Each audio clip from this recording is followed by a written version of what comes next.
Shalom. Giving all glory, praise, and honor that is due to Yahweh, Ba'ashem, Yahweh Shai, Ba'ashem, Rakakodash. Double honors to the apostles, the elders, bishops of Great Millstone. Peace, mercy, and grace be to the household of faith, beginning with the 144,000 service to prophets, extending to the rest of the men, women, and children of the election. Pray this be an edifying lesson. Current topic: automatic registration for U.S. military draft will likely start in December. This is from WCNC.com, dated April 9th, 2026. It says by the end of the year, young men might be registered for the military draft without even realizing it. All right, Washington. By the end of this year, young men could be registered for the military draft without even realizing it. It says starting in December, the Selective Service System, the government agency that keeps a list of men eligible for military draft, will begin automatically entering 18 to 25-year-old males into its database.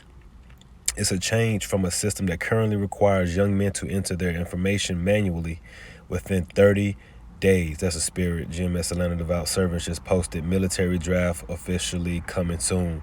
Spirit, I'm reading it right now.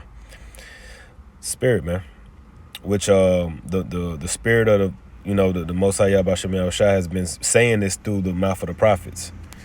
Let me get that scripture real quick, because it's a scripture where the Lord talks about confirming by the mouth of the prophets. So you have the prophets say a thing for a particular season, and then he'll confirm it later on.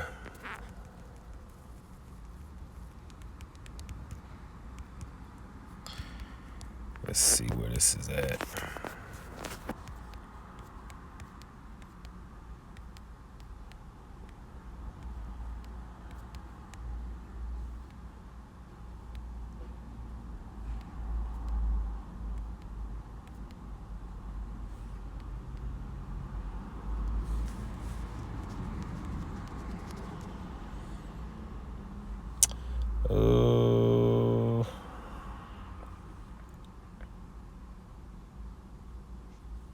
Yeah, I don't know where that is. Mouth of the prophets.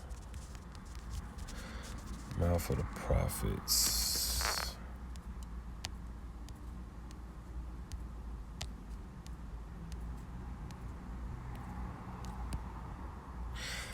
Yeah. Don't know. I'm gonna disregard that, but I'm gonna get back to this article, because I could have sworn that was a scripture. But it says it's a change from a system that currently requires young men to enter their information manually within 30 days of their 18th birthday, or risk a fine of $250,000. The change, as explained by the Selective Service System on its website, transfers responsibility from individual men to SSS. Brought on by the 2026 National Defense Authorization Act. The law was approved by President Donald Trump last December. Does this mean there is a military draft? No. For more than 50 years, the United States military has been all volunteer force. The last time men were drafted to fight in the military was in 1973 toward the end of the Vietnam War. But that precedent can change, and that's where the SSS Selective Service comes into play. If Congress and the President decide to bring back the military draft in a national emergency, the military can call up men from the inside, in which we believe that's going to happen, because we're coming into the final war, and it's finna be all hands on deck. And we know that there's, these souls are going to be sacrificed. They're going to be called and sacrificed and shipped off over there to fight. You see? So with that, let's get Joel, because Joel's been coming out a lot lately. Joel 2 and 21, and we in 20 we already seeing this.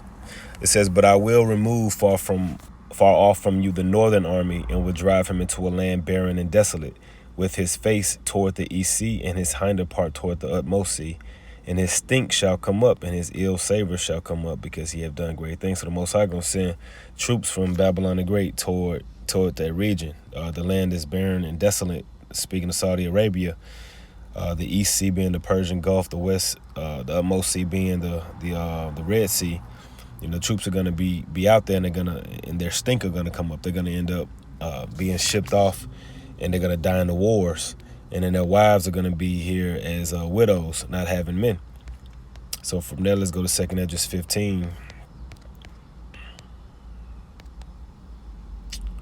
Or am I thinking 16? 16 and 33. The virgin shall mourn, having no bridegrooms. The woman shall mourn, having no husbands.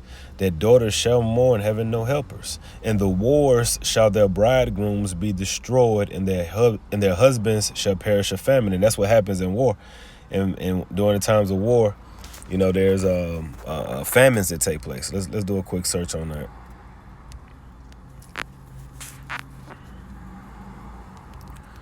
During war, does famine tend to happen?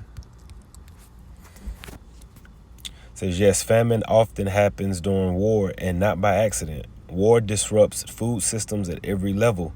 Crops don't get planted or harvested. Supply chains break, and infrastructure like roads, ports, or storage facilities get destroyed. Farmers may flee, get conscripted, or be killed. Even if food exists somewhere, it often can't reach the people who need it. In many cases, famine is intentionally used as a weapon. Armies or governments blockade cities, burn farmland, poison wells, or restrict aid to weaken an enemy population. And that's pretty much the point on that. So when war happens, famine takes place. So that's why it says that in the wars, the bridegrooms be destroyed, and their husbands shall perish of famine. See, which is going to lead us to Jake's favorite scripture, Isaiah 4:1. Which, if you go a chapter prior, Isaiah 3:25, it says, thy men shall fall by the sword, and thy mighty in the war. And her gates shall lament and mourn, and she being desolate shall sit upon the ground. And when you go to the next chapter in the following verse, Isaiah 4:1, and in that day 7 women shall take hold of one man, saying, we will eat our own bread and wear our own apparel. Only let us be called by thy name to take away our reproach. Women gonna get in line, and they're gonna do what they have to do to survive, which is cleave on to men who are reserved. The Lord is gonna reserve men and preserve men. So, men of the Lord particularly is who this applies to, right? And I got one more scripture we'll end on, because we know that the American spirit is gone. That spirit of fighting for our country and serving our country. They don't have that no more. You know what I'm saying? They only in it for the checks. For the benefits, not actually wanting to fight and serve. So they're forbearing to fight. So this is Jeremiah 51:30. The mighty men of Babylon have forborne to fight. They have remained in their holds. Their might have failed. They become as women. They have burned her dwelling places. Her bars are broken. Let's look at this in another version. Let's see what's up. NLT. Her mightiest warriors no longer fight. They stay in their barracks. Their courage gone. They have become like women, like bitches. The invaders have burned the houses and broken down the city gates, and that's what's happening. The invaders are, they here. We got cells here, splinter cell, terror cells here. That's waiting for orders. And then this place is just there's no real defense systems here, man. The place that without gate, what does it say? Without gates, something like that is written, but it's pretty much the point. So these things are being put in place because war will break down. It's about to happen. So I pray this was edifying, lesson. Informative, just kind of paying attention to what's going on, and we know that this thing is right around the corner, man. The war is coming quickly. Let's end there. That's why they setting this up, right? Because they about to send these little YNs out. These little youngins, they about to go. Gen Z, y'all about to go. Gen Alpha might be getting close to that age too. Let me check that out. Revelation 11:14. The second woe is past, and behold, the third woe cometh quickly.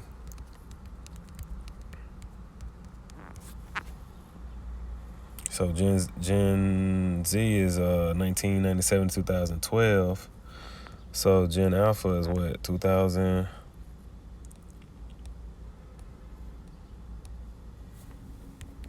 Is 2010s, early 2010s to 2020s. So you go to 2000, let's say 2012, 2026, that's 14. So they getting close to that age, man. They getting close. So, hey, man, Lord willing, this was edifying. On to the next one.